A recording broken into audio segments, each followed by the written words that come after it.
A surge of immense power suddenly erupted, sweeping away a corner of the forest. Rocks, branches, and debris flew scattered in the air, creating a chaotic scene.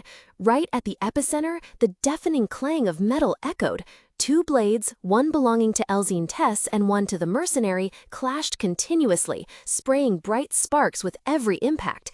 Suddenly, from above, Elzine descended like an arrow.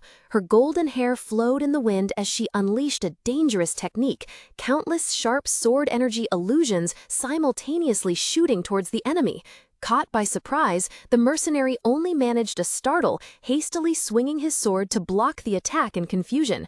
Giving him no chance to catch his breath, Elzine's blue eyes flashed fiercely. She gritted her teeth, channeled all her strength into the tip of her blade, and unleashed a decisive thrust. Her blade pierced through his defense, embedding itself squarely in the mercenary's shoulder, making him roar in pain. At that very moment, Elzine's ear twitched slightly.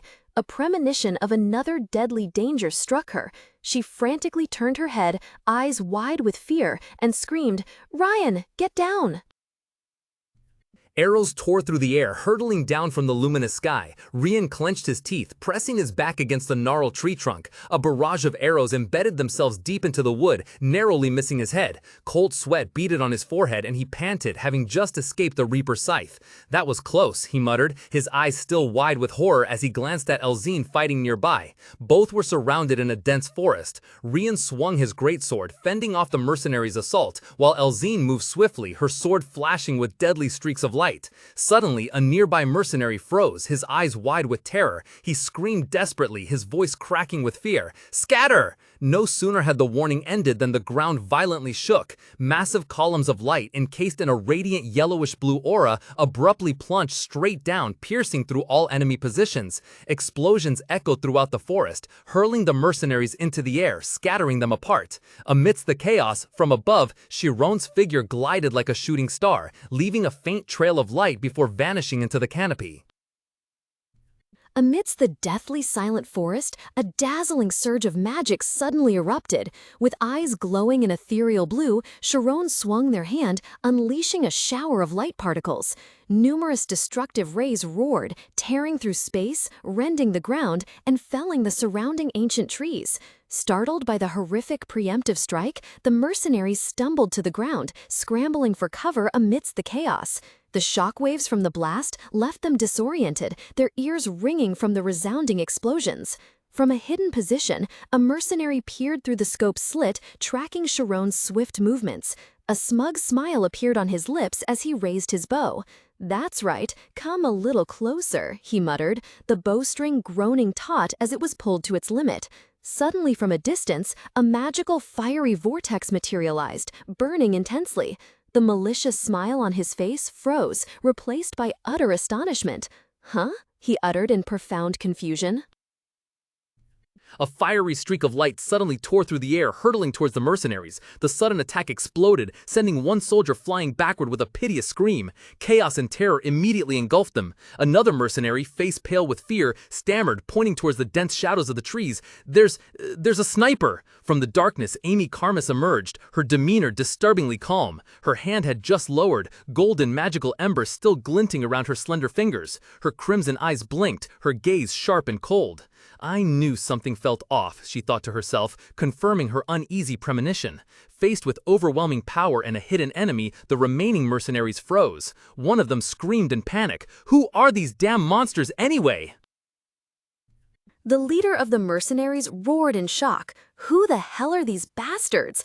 Facing them, Shirone maintained his usual composure, but his blue eyes now glowed with a cold, powerful magical light. Right beside him, Amy was also fighting, her red locks flying as magical flames erupted in her palms. Shirone's group's fierce resistance and superior strength quickly shattered the mercenary ranks. The commander's face went ashen, screaming in utter panic, "Retreat!" Immediately, the mercenaries turned and scattered, fleeing deep into the dense forest, hoping to escape.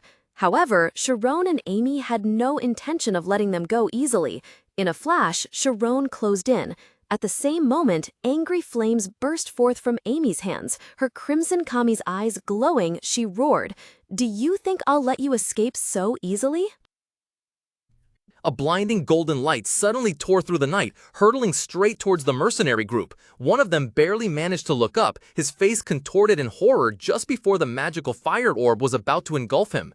But right before the attack hit its target, a shimmering emerald magical shield abruptly appeared. The two opposing streams of energy collided, causing an earth-shattering explosion that rocked a vast area. From a distance, Shirone and his friends watched the scene, stunned. He stammered in panic. What was that? Teleportation? Elzine, her face pale with shock, also exclaimed, but their side shouldn't have any mages. While the two were still reeling, Amy gently brought a hand to her temple. She calmly said, "Wait, let me check again. I've recorded it."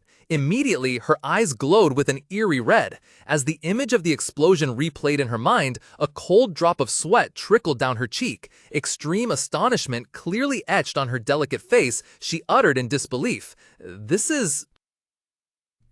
Amidst the chaotic images of the battle, Amy was stunned to realize a demonic artifact.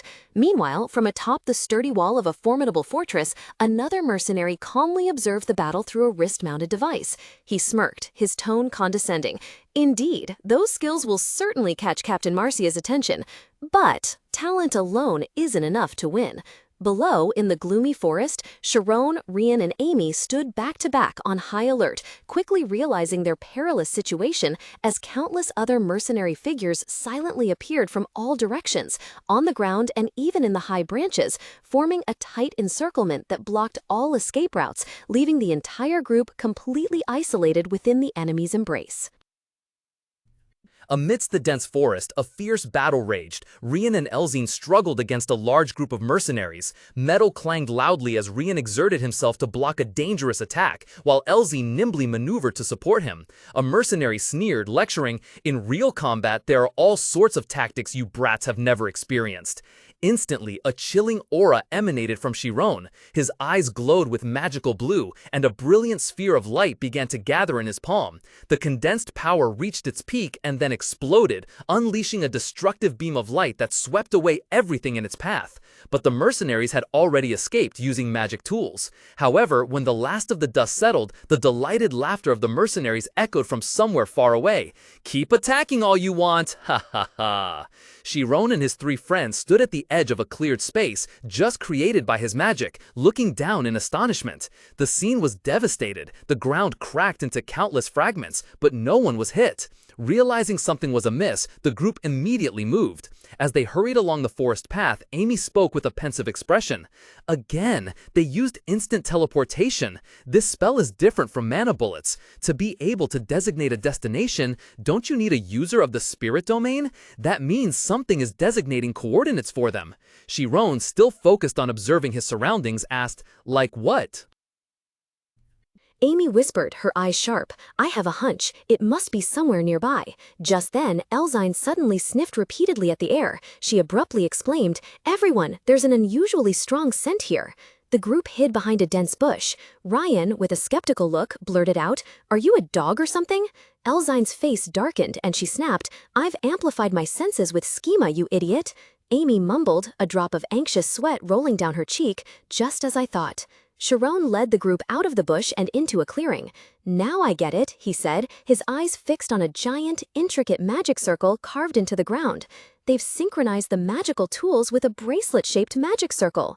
Rian gasped in astonishment. "It's enormous. Don't tell me it's buried inside this mountain, is it?" Amy replied with a serious expression, "You're probably right. There must be similar systems throughout the northern forest." Her words seemed to unveil a curtain, revealing a massive, complex purple energy network connecting infinitely stretching magic circles beneath the ground. Elzine looked horrified at the scale of the plan, exclaiming, "This installation must have cost a fortune. How much profit did they make from the loop to afford this?" Shirone quickly analyzed the situation. In his mind, he envisioned his group surrounded by a seemingly endless army of mercenaries. He gravely concluded, "The enemy always has an escape route. Their numbers aren't decreasing, while our stamina will eventually run out. We must force them into a direct confrontation."